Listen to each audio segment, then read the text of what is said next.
Bonjour peuple dédié, bonjour la famille. Bonjour na balandi nyonso bisika nyonso tu bozali nzambe apambola pasunga tokutani isusu na émission na biso o bomesana kolanda Karine de l'époque o nyonso boyebi boute kolanda biso na mikolo lekaki docteur alobelaki biso na kombo bomoni ke komplikaki nga wana. Mais je crois que tozozonga susu na docteur alobelaki biso pas continuer kaka toujours na même sujet o alobelaki biso wana. Docteur na évité ce qu'on compléter hein parce que kombo wana ezobetanga na mabaku. Bonjour docteur. Bonjour bien-aimé Karine. Merci pour l'occasion de se passer biso. Ndenge mu mesano malgré za rapidité à chaque fois que yoka mungu wa nzambe. Sozo ka mungu wa nzambe à chaque fois so nzambe zo ba kisenga attention mo soutenir. De peur que tout tomber na malédiction à peuple oyo nzambe visiter qui ba on sent qu'il va comprendre que ayeli bango na bambeli mibali. Donc dès balobaka mukunza zaka toujours d'un côté zaka na carotte de l'autre zaka na bâton. C'est-à-dire ce que tamboli malamu zu carotte. So tamboli mabe ozana bâton donc c'est-à-dire chicotte. De la même manière nzambe tanga ka otala ba ayaka pe na biloko na mibali. Soit boyambi bondimi vous considérez vos ilipambo. Soit vous rejeter, vous blasphémer contre eux, vous dénigrer vos yeux la kilimabé. De la même manière, ce que Salamaka na Israël, et Salamaka na Israël, c'est que les services d'exemple. Pour tous les bela sous-thème, na kati émission na biso muneno tous les bela sous-thème autorobi, la carte de la RDC sur les pavés de la synagogue de Capernaum. Combo ezonyokola, journaliste na biso, parce que zali Combo oyo prononciation nango véritable ezali na kiebre. Capernaum to expliquer les allés sika au biloko ebele sanganaka na ndenge moko confuse les allés pe sika oyo ezalaki lokola quartier général ya notre Seigneur Jésus-Christ kuna na Israël. Donc à chaque fois que ça la makambo quartier général nde balobaka na Congo te bi capitale eza Kinshasa nde toza na Congo central la capitale eza na Matadi sika gouverneur azala. Donc bonzambe tant ezaki na Israël so babi quartier général ezaki na Capernaum, c'est-à-dire adresse esengelaki kokende komona moto oyo nzambe aza na kati na ye ezalaki nde na kati ya Capernaum. Siko bamoni karte na biso RDC ebimi na kati ya Capernaum esika o Jésus azalaki koteya nzoka ntutu toyebisi bino Jésus ayebisaki bango ke mutu moko abotama kobotama likolo akei na mboka musika po akende kolata bokonzi bongo azonga.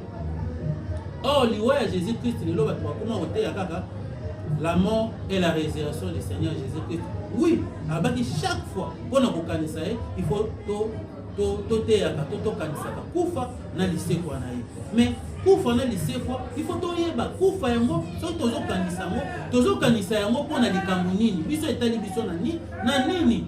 Bango kuna Israël ezaki na tina pona bango parce que ezaki sacrifice pona bolimbisa masumu na mais biso tozaki na loi ya Moïse te po akufela biso afin que masumu na biso nimbisa non faut tout ça à la part des choses makamanza be kombe mama na désordre te oyoki kaka ke o ezalaka masumu na biso tikatemba na masumu na salati kololi o makila non c'est pas ça bato ba koyemba bongo eza bato ba za osala ka ba sacrifice pona bolimbisa masumu na bango. So bino bomoni ke na tana bino bozali pe kosala ba sacrifice po masumu na bino elimbisama bolo baki akufa iko na masumu na bino mais biso ba nation kufa na ye epai na biso ezali na mutu ya mingi pona nini po ndenga pesa ka lisese wana ezali nde voyage akufi kuna na nzoto po molimo na ye elongwa kuna eya koto epa na biso ya Yesu kolata nzoto se manifester bongo toyeba sikoyo ke soki kuna Capernaum ezaki quartier général so tokolukaka Jésus-Christ toluka ye wapi na mboka oyo carte ndimi na kati ya Capernaum. Eza lokola transfert, eza lokola remise et reprise. Oui, lelo Jésus azalaka koteya awa aza isusu awa te. So bongo mona Jésus lokola baki azoke na mboka musika botala ye na mboka oyo. Siko tant lokola ekoki ndenza ba permettre à ce que bato bazokendaka na tourisme kuna na kati ya Israël ba découvrir esika nini mboka oyo bango bazokende komona Christ. nde wana docteur aimé de l'Éternel par la révélation de ces Christ là ndaza koya pona kokabwa na bino sango malamu oyo bato ebele bakenda basala tourisme basala ba bougie batia ba couleur à drapeau na biso basambelaka bakumisaka nzambe. On ne peut pas prier sans intelligence. L'apôtre Paul dit, nous allons prier par l'esprit et nous allons aussi prier par l'intelligence. Par l'esprit, pourquoi? Parce que par l'esprit, il faut avoir la révélation. Il faut nous envoyer ça. Ok, non, il faut que ça soit tant que ça, on soit conforme à l'ensemble. Par l'intelligence, pourquoi? Parce que c'est l'intelligence qui amène les gens à avoir la faculté de mémoriser et de comprendre les choses telles que ça a été raconté. Aujourd'hui, mais puis surtout ça va prier. Nandina vai que vai, yango tozo sambela, ba prier moza na impact té, au sambela eloko pona bo e baluki lion le contraire ya oyo senge salamé. Pourquoi? Nous prions mal pour satisfaire quoi? Nos passions. Yango na tant tozo na numéro 24 ya na biso oyo. Il y a la carte de la RDC dans Capernaum. Tosuka ki na 23, ne siko total saki ke Capernaum ezali siko nzamba lobaki batu ya mokili mobimba, bakoya ba nation bakoya mbangu ko baya komona makambo nzamba azosala kati ya mboka na totanga na mokanda Michée 4:1 ani il arrivera la suite des temps.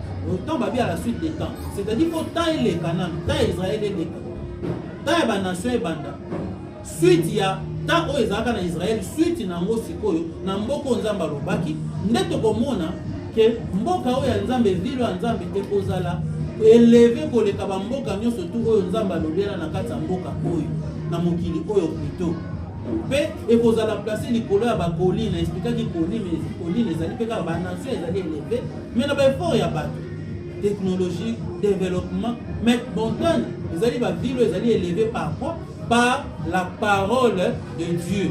Maintenant babi ekozala likolo ya bamontagne nyonso tout tomona bavile ya mboka oyo ezali élevé lokola Égypte lokola Babylone lokola Rome lokola bao tout esika oyo nzambe abeta lisolo na bango eleka bango tout baza ba montagne mais ko montagne oyo ya nzambe oyo abi la montagne de l'Éternel ekozala élevé ekozala au sommet ya ba montagne wana c'est-à-dire esika yango esuki yango ebandi wana nde mboka wana ya nzambe ezala na kati ya mboka oyo babengi Capernaum ya nzambe mais na ntango ya suka na Israël te mais esika nzambe alobaki au-delà du fleuve de l'Éthiopie kuna nde bato fo bakende kosanga nde sutema lelo oyo tongi to exploité ezali lié à partir duquel les croyants suivent Christ de partout à cause de ses enseignements et de ses œuvres.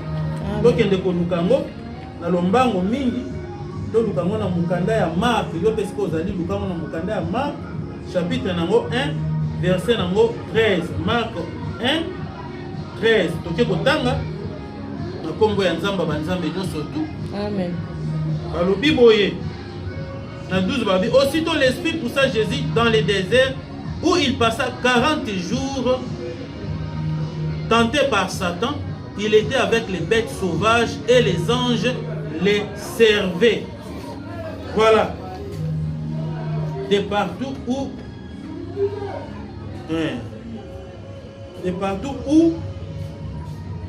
il enseignait et où se trouvaient ses œuvres. 14. Après cela, Jean y était livré. Jésus alla dans la synagogue prêchant l'évangile de Dieu. Il disait: le temps est accompli et le royaume de Dieu est proche.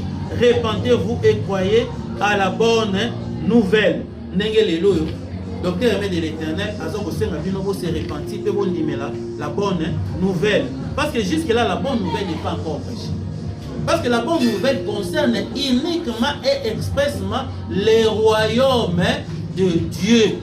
Or, quand on parle du royaume de Dieu, le royaume de Dieu ne peut être prêché qu'avec la présentation de celui qui en est l'auteur, ou de celui qui en est le chef, ou celui qui en est l'envoyé ou le mandataire, comme Jésus. C'est-à-dire, il y a une représentation à Bokonzanzam. N'est pas le maquis tant d'auteur à Bokonzanzam. Il faut de la Christ, celui qui vient au nom du Seigneur, à se manifester. À ce moment-là, il faut tout au sangano tournaye, Kotoyoka. ba dispositif nini ko esengé na biso ko tozala ba membre ya bokonzianza ya nzambe entre autres pour reconnaître d'abord ye pour reconnaître mutu facilement que on nzamba tindi soko éprouver était. Donc vous avez tous les droits. Quand le docteur Aimé de l'Internet vous invite, c'est pour que vous puissiez vous intéresser, ne serait-ce qu'à notre promesse. Pourtant, vous avez des questions, vous reposez des questions, vous vous allez convaincre réellement que celui que Dieu avait promis est déjà là. Et s'il est là, c'est pour l'érection du royaume de Dieu et c'est pour l'élévation de cette nation. Sans quoi, on va continuer toujours à souffrir, à gémir et à la lire. Et moi, je suis